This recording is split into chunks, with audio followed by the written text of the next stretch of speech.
Kaka-champion nga lang ng TNT last PBA 49th Governors Cup. Pero sa unang dalawang laro nga nila ngayong conference ay parehas itong talo. Kaya't isa nga sa kanila ngayon ay nasa bottom ng standings. Kaya't nababahala nga ang TNT management dito dahil target nga nila ang mag-back-to-back champions ngayong Commissioner's Cup. At ang former star nga nilang si Mikey Williams ang ginagawa nilang trade asset sa mga teams ngayon. Kaya't narito nga ang mga players na tinatarget ng TNT ngayong conference na ipalit sa rights ni Williams upang umangat sila sa standings ngayong conference. Top 5, Alex Stockton. Si Stockton nga ang rising star ngayon ng Converge. Biglaan nga ang pag-usbong ng karir ni Stockton ngayon sa PBA dahil matatanda ang number 21st pick lamang siya ng Alaska dati at reserve player lang siya dito. Sobra nga ang in-improve ng laro ni Alec, lalo na nang nakuha nila bilang consultant si Coach Raiko Toroman sa Converge. Kaya't last week nga ay inoffer nga ng TNT si Mikey Williams kapalit ni Alex Stockton pero nireject nga ng Converge ang offer na to ng TNT. Pero kung i-revise nga nila ang trade at magdadagdag ng ibang players or pick, ay baka pumayag nga ang Converge na i-trade si Stockton sa kanila. Si Stockton ay nag-average ng 21.2 points, 4.8 rebounds, 3.7 assists, 1 steal, 36% 3-point shooter at 88% free throw shooter sa kanyang last PBA 49th Governors Cup.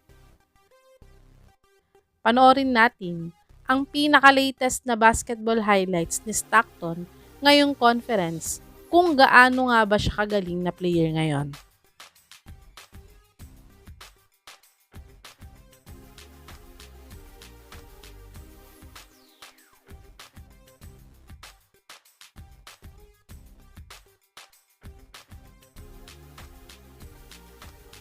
Top 4, Cedric Barefield.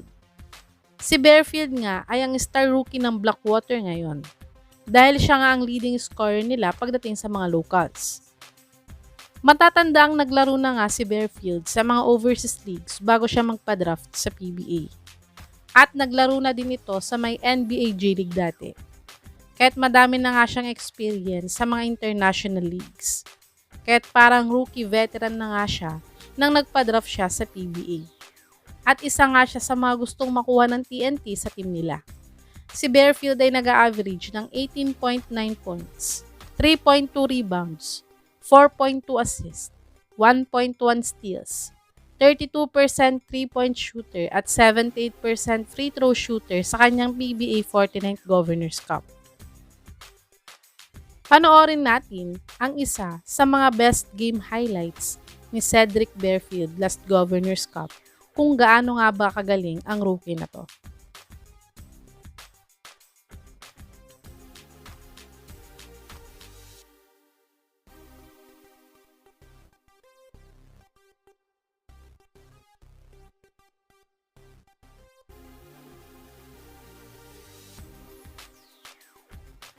Top 3, Chris Newsome. Si Newsome nga ang star player at team captain ng Meralco Bolts. Siya nga ang finals MVP nila nang mag-champion sila last PBA 48th Philippine Cup.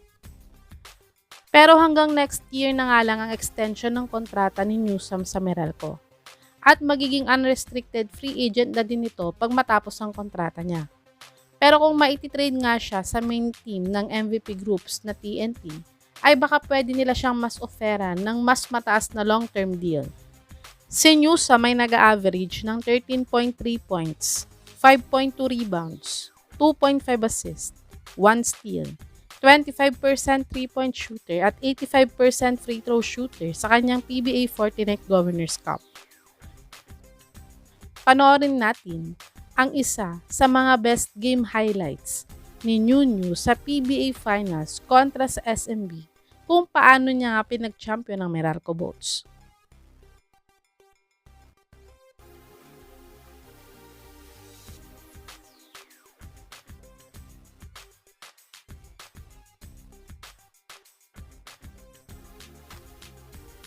Top 2, Robert Bolick.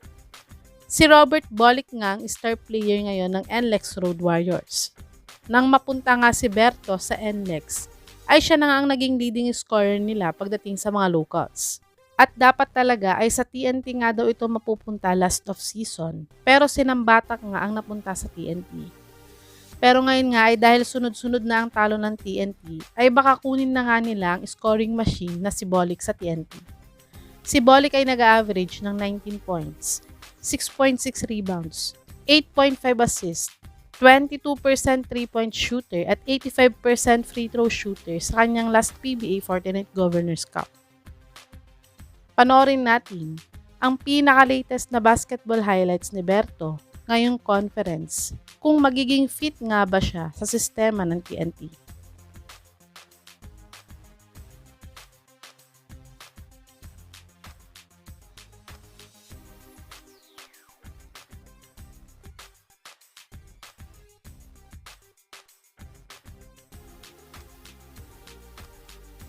Top 1, Christian Stanhardinger.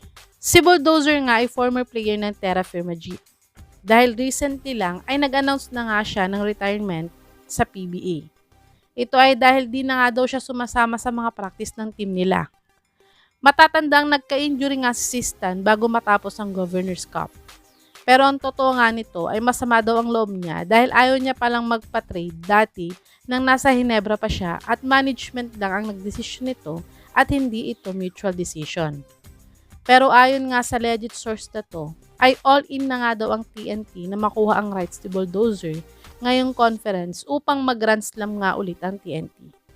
Si Stanhardinger ay nag-average ng 15.2 points, 8.4 rebounds, 3 assists, 52 field goal percentage at 50% free throw shooter sa kanyang PBA Fortinet Governors Cup.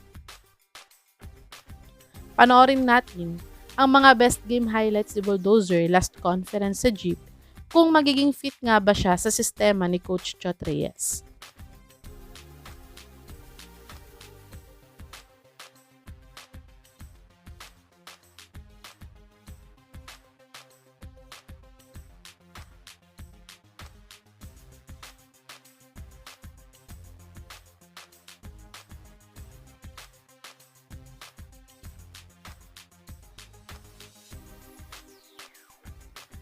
Ito ang mga top trade targets ng TNT Tropang Giga ngayong conference upang iangat ulit sila sa standings. Sa tingin nyo mga kabubbles, sino sa mga players na to ang makakatulong sa TNT na mag back-to-back champions ngayong Commissioner's Cup? I-comment nyo na po yan sa baba.